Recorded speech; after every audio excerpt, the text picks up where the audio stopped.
புது வருடம் 2086 தொடங்கும் இந்த நேரத்தில் ஒவ்வொரு வீட்டிலும் செல்வத்தின் தேவதை லட்சுமியை அழைக்க ஆவல் இருக்கும்.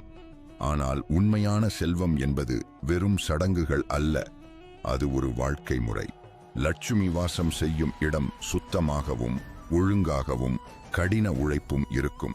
ஒரு சிறந்த பழக்கம், வெள்ளிக்கிழமை பூஜைக்குப் பிறகு சிறிய தொகையை லட்சுமி சேமிப்பு என்று ஒதுக்குங்கள். இது 10 ரூபாயாக இருந்தாலும் சரி, 100 ரூபாயாக இருந்தாலும் சரி, எண்ணம்தான் முக்கியம். இந்த பணத்தை எதிர்கால நலனுக்காக சேமித்து வைக்கவும்.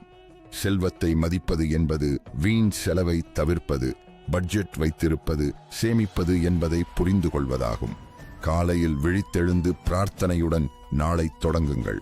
வீட்டை சுத்தமாக வைத்திருங்கள். ஒவ்வொரு மாலையும் விளக்கேற்றுங்கள். இந்த எளிய பழக்கங்கள்தான் லட்சுமியை உங்கள் வீட்டில் நிரந்தரமாக இருக்க வைக்கும். இந்த கருத்துக்களில் எது உங்களுக்கு மிகவும் பிடித்தது?